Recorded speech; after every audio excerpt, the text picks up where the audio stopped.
Magandang araw po sa inyong lahat. Welcome to another episode ng Men of Light.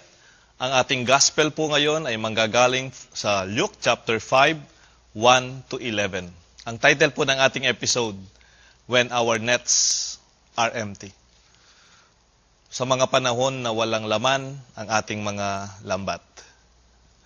Kung tignan ho natin ang buhay natin ngayon sa modernong panahon, parang napakaganda pag punong-puno ang ating salop. Napakaganda pag maraming grasya. Napakaganda rin po pag maraming ipon. No? Mas maganda kung may sobra. Pero katotohanan din po sa ating maraming kababayan, totoo rin po sa ating karanasan. Kamukha ni Pedro at kanyang mga samahan, umuuwi din po tayong paminsan-minsan, walang laman ang ating mga lambat. When our nets are empty. Tignan niyo po ang konteksto ng ating ebanghelyo. Madalas po ang mga mangingisda, umaalis po yan madaling araw pa, madilim pa. At nakakapagod siguro at parang nakakawalang gana, frustrating and disappointing to go home with empty nets. Parang wala kang iuwi sa pamilya mo after working so hard. Parang uuwi kang a failure. Your purpose is not met or realized. Kaya po, ito yung gusto naming maging punto ng ating reflection, ng katotohanan ng mga panahon that we feel our own nets are empty. Our own emptiness, our own experience of not achieving our own goals. Kaya gusto po namin gawing tatlo ang ating discussion ngayon sa ating episode sa Men of Light. Ang una po, ang panawagan ng Diyos sa atin ay kung saan tayo nakababad. Jesus called Peter literally when he was immersed in the waters of his own work.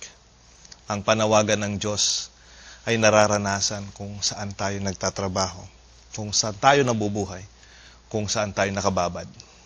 Ikalawa po, ang panawagan ng Diyos sa mga panahon na halos wala ring laman ng ating mga lambat, ay tinutulak tayo na pumalawot. Not only to go deeper, but to go farther. Parang sinabi ni Jesus, pag walang laman ang iyong lambat, huwag kang sumuko, huwag kang huminto. You go farther. Give another chance to yourself. Who knows? It will bring you the fullness of your nets that we realize as a miracle in the gospel.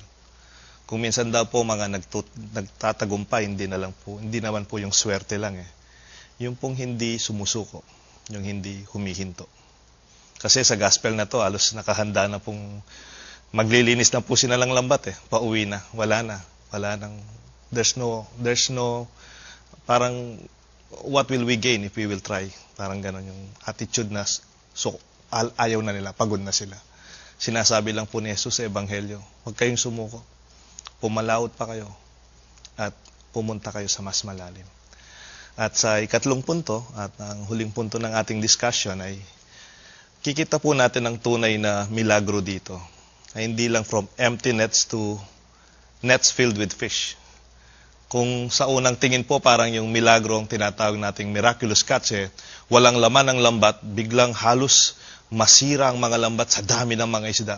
Yun ba yung talagang milagro? Tignan po natin, baka naman ang tunay na milagro dito ay ang puso ni Pedro, ang puso ni San Juan at Santiago, ay nahuli sa lambat ng pagmamahal ng Diyos. Ang tunay na milagro, wala po sa maraming isda. Nasa pagbabago ng buhay. Itong tatlong apostoles na nagbago rin ng ating buhay because they said yes to the invitation. Ito po ang ating magiging discussion.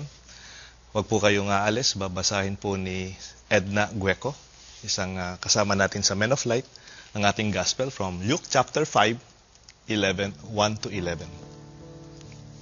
Pagbasa sa Ebanghelyo ayon kay San Lucas. Minsay nakatayo si Jesus sa baybayin ng lawa ng Genesaret. Pinagkalipumpunan siya ng napakaraming tao na ibig makarinig ng salita ng Diyos. May nakita siyang 2 bangka sa baybayin. Nakalunsad na ang mga mangingisda at naghuhugas ng kanilang mga lambat.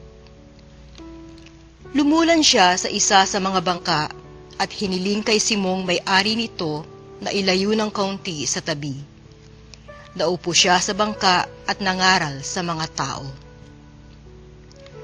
Pagkatapos niyang magsalita ay sinabi kay Simon, "Pumalaot kayo at ihulog ang mga lambat upang manghuli." Sumagot si Simon, "Guro, magdamag po kaming nagpagod at wala kaming nahuli. Ngunit dahil sa sinabi ninyo, ihuhulog ko ang mga lambat." Gayon nga ang ginawa nila, at sa dami ng kanilang huli, ay halos magkansisira ang kanilang mga lambat. Kaya't kinawayan nila ang kanilang mga kasamahang nasa ibang bangka upang patulong, at lumapit naman ang mga ito. Napuno ang 2 bangka na halos lumubog. Nang makita iyon ni Simon Pedro, siya'y nagpatira pa sa paanan ni Jesus at nagsabi, "Lumayo po kayo sa akin, Panginoon, sapagkat ako'y makasalanan." Nang gilalas siya at ang kanyang mga kasama dahil sa dami ng kanilang huli. Gayon din sina Santiago at Juan, mga anak ni Zebedeo, na mga kasosyo ni Simon. At sinabi ni Jesus kay Simon, "Huwag kang matakot. Mula ngayoy mamamalakaya ka ng mga tao." Nang maitabi na nila ang kanilang mga bangka, iniwan nila ang lahat at sumunod kay Jesus. Ang mabuting balita ng Panginoon.